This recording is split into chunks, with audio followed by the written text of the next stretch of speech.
Esprit Saint.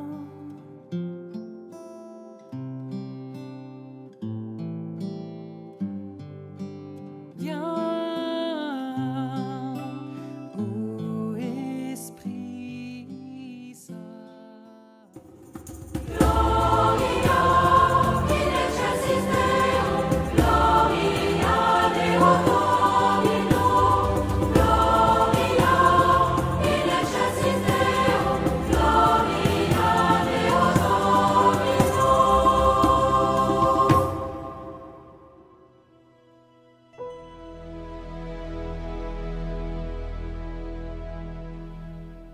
Lecture du livre de l'Exode.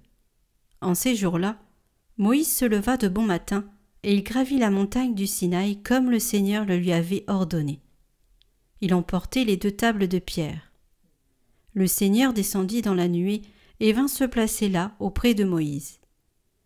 Il proclama son nom qui est le Seigneur. Il passa devant Moïse et proclama « Le Seigneur, Dieu tendre et miséricordieux, lent à la colère, plein d'amour et de vérité. » Aussitôt Moïse s'inclina jusqu'à terre et se prosterna. Il dit « Si c'est vrai, mon Seigneur, que j'ai trouvé grâce à tes yeux, daigne marcher au milieu de nous. Oui, c'est un peuple à la nuque raide, mais tu pardonneras nos fautes et nos péchés, et tu feras de nous ton héritage. » Béni sois-tu, Seigneur Dieu de nos pères. À toi louange et gloire éternellement. Béni soit le nom très saint de ta gloire. À toi louange et gloire éternellement. Béni sois-tu dans ton saint temple de gloire. À toi louange et gloire éternellement. Béni sois-tu sur le trône de ton règne. À toi louange et gloire éternellement. Le Saint Dieu fort, Dieu immortel. À toi la gloire.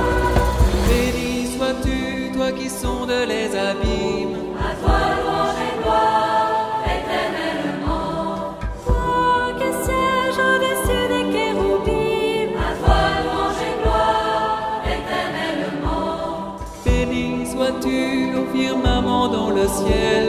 À toi louange et gloire éternellement. Toutes les œuvres du Seigneur, bénissez-le.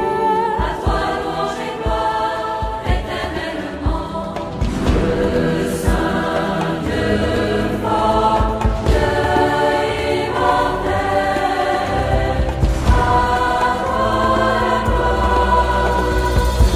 Le Saint Dieu fort, Dieu immortel. À toi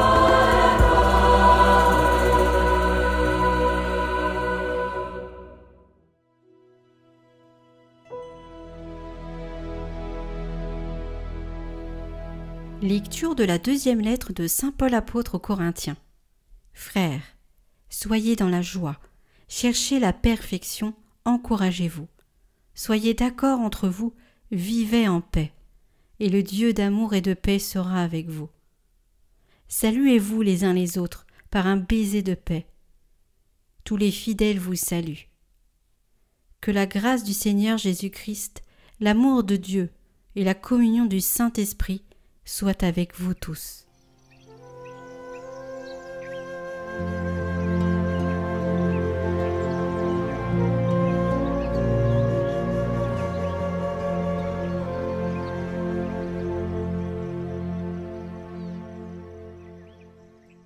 Évangile de Jésus-Christ selon saint Jean. Dieu a tellement aimé le monde qu'il a donné son Fils unique, afin que quiconque croit en lui ne se perde pas, mais obtienne la vie éternelle.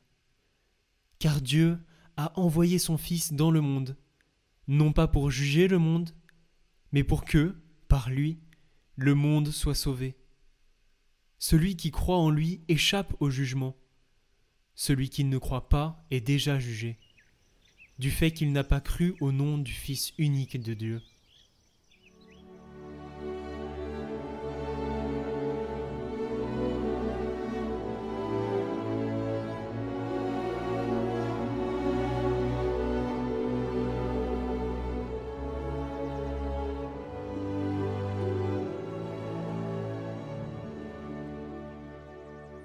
Chers amis de Catoglade, en cette solennité de la Très Sainte Trinité, la liturgie nous incite à louer Dieu, non simplement pour une merveille accomplie par lui, mais pour sa manière d'être, pour la beauté, la bonté de son être qui détermine tellement son action. Nous sommes invités à contempler, pour ainsi dire, le cœur de Dieu, sa réalité la plus profonde, qui est celle d'être unité dans la Trinité, totale et profonde communion d'amour et de vie. Toute la Sainte Écriture nous le dit. Plus encore, c'est lui-même qui nous parle de lui dans les Écritures et se révèle comme créateur de l'univers et seigneur de l'histoire. Alors aujourd'hui, nous avons écouté un passage du livre de l'Exode dans lequel, chose tout à fait exceptionnelle, Dieu proclame son propre nom. Il le fait en présence de Moïse, avec lequel, vous le savez bien, il parlait face à face, comme avec un ami. Et quel est ce nom de Dieu ? À chaque fois, il est bien sûr très émouvant de l'entendre. Yahvé, Yahvé, Dieu de tendresse et de pitié, lent à la colère, riche en grâce et en fidélité. C'est dans Exode 34:6. Ce sont des paroles humaines, mais suggérées et presque prononcées par l'Esprit Saint. Elles nous disent la vérité sur Dieu. Elles étaient vraies hier, elles sont vraies aujourd'hui, et elles seront toujours vraies. Elles nous font voir avec les yeux de l'Esprit le visage de l'invisible, et elles nous disent le nom de l'ineffable. Ce nom est miséricorde, grâce, fidélité. Saint Jean, dans le Nouveau Testament, résume ces expressions en un seul mot, amour. L'Évangile d'aujourd'hui l'atteste également. Dieu a tant aimé le monde qu'il a donné son Fils unique. Ce nom exprime donc clairement que le Dieu de la Bible n'est pas une sorte de monade fermée sur elle-même et satisfaite de sa propre autosuffisance, n'en déplaise à Leibniz, mais il est la vie qui veut se communiquer. Il est ouverture, il est relation. Ces expressions, Dieu de tendresse, de pitié, riche en grâce, nous parlent toutes d'une relation, en particulier d'un être vital qui s'offre, qui veut combler chaque lacune, chaque manque, qui veut donner et pardonner, qui désire établir un lien stable et durable. L'Écriture sainte ne connaît pas d'autre Dieu que le Dieu de l'Alliance, qui a créé le monde pour répandre son amour sur toutes les créatures et qui s'est choisi un peuple pour établir avec lui un pacte nuptial, le faire devenir une bénédiction pour toutes les nations et pour former ainsi une grande famille de toute l'humanité. Chers amis de Catoglade, cette révélation de Dieu s'est pleinement accomplie dans le Nouveau Testament, bien sûr grâce à la parole du Christ. Jésus nous a manifesté le visage de Dieu, un dans l'essence et trine dans les personnes. Dieu est amour, amour Père, amour Fils, amour Saint-Esprit. Et c'est précisément au nom de ce Dieu que l'apôtre Paul salue la communauté de Corinthe. Que la grâce du Seigneur Jésus-Christ, l'amour de Dieu et la communion de l'Esprit Saint soient avec vous tous. C'est un salut qui, vous le savez bien, est devenu une formule liturgique. Il y a donc dans ces lectures un contenu principal qui concerne Dieu, et en effet la fête d'aujourd'hui nous invite à le contempler. Lui, le Seigneur. Cette fête nous invite à monter dans un certain sens sur le mont, comme le fit Moïse. Cela semble à première vue nous conduire loin du monde et de ses problèmes, mais en réalité, et vous le savez bien, on découvre que c'est précisément en connaissant Dieu de plus près que l'on perçoit également des indications pratiques précises pour la vie. Un peu comme cela arriva à Moïse, qui en montant sur le Sinaï et en restant en présence de Dieu, reçut la loi gravée sur les tables de pierre dont le peuple tira la direction pour aller de l'avant, pour ne pas redevenir esclave, mais pour croître dans la liberté. Ainsi, chers amis, plus nous sommes proches de Dieu, plus nous y voyons clair sur les réalités d'ici-bas. C'est clair, n'est-ce pas ? Du nom de Dieu dépend notre histoire. De la lumière de son visage dépend notre chemin. De cette réalité de Dieu qui nous a lui-même fait connaître en nous révélant son nom, dérive une certaine image d'homme, c'est-à-dire du concept exact de personne. Comme on le sait, ce concept de personne s'est formé dans notre culture d'Occident au cours de débats enflammés, et il s'est développé précisément autour de la vérité de Dieu et en particulier de Jésus-Christ. Si Dieu est une unité dialogique, une substance en relation, la créature humaine, faite à son image et à sa ressemblance, reflète cette constitution.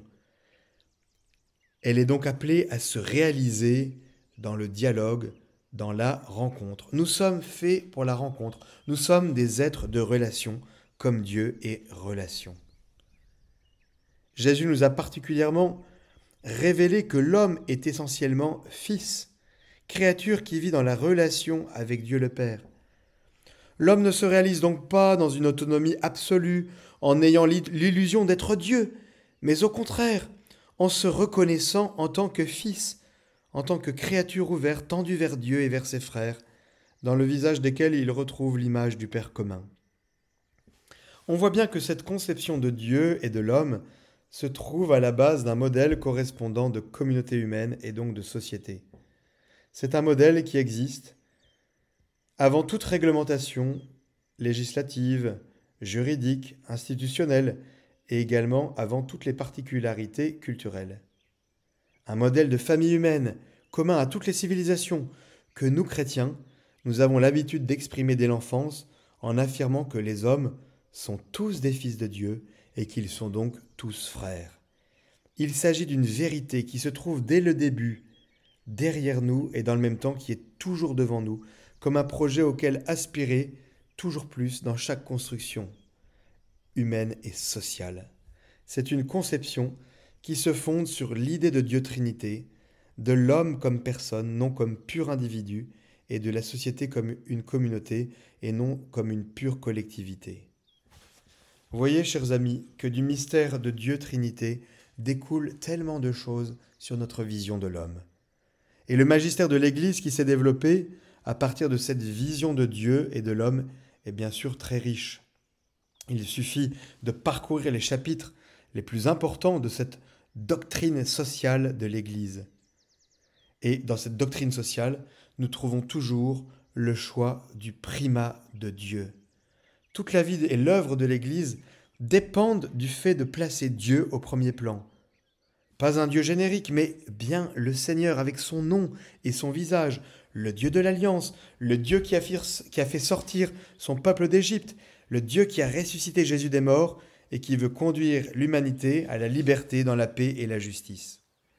Et l'autre choix qui en découle est celui de placer au centre la personne humaine, l'unité de son existence dans les divers milieux où elle vit, sa vie affective, son travail, sa propre fragilité, le Dieu un et trine et la personne en relation. Voilà les deux grandes références que l'Église a la tâche d'offrir à chaque génération humaine. L'Église le fait avec sa doctrine, mais elle le fait surtout avec son témoignage. Rendons grâce à la très sainte Trinité de nous avoir donné l'Église comme refuge et comme lieu où nous pouvons la connaître de manière si sûre. Tournons-nous vers cette Trinité sainte et prions. Ô mon Dieu, Trinité que j'adore, aidez-moi à m'oublier entièrement pour m'établir en vous, immobile et paisible, comme si déjà mon âme était dans l'éternité. Que rien ne puisse troubler ma paix, ni me faire sortir de vous, ô mon immuable, mais que chaque minute m'emporte plus loin dans la profondeur de votre mystère.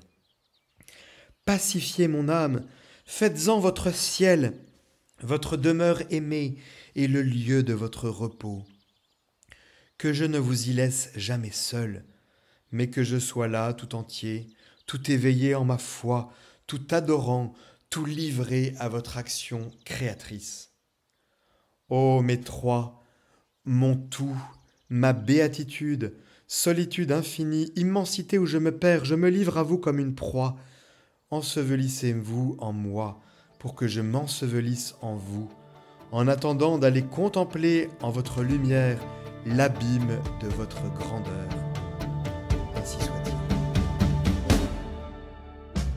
Lumière dans nos vies, Emmanuel, ton nom est Dieu avec nous. Le don de ton esprit nous renouvelle, tu nous appelles à demeurer en toi, pour vivre en enfant du Père. Lumière dans nos vies, Emmanuel, ton nom est Dieu avec nous. Le don de ton esprit nous renouvelle, tu nous appelles à demeurer en toi, pour vivre en enfant du Père. Sans fin, tu viens chercher, sauver tout homme perdu. Par toi, nous renaissons, réconciliés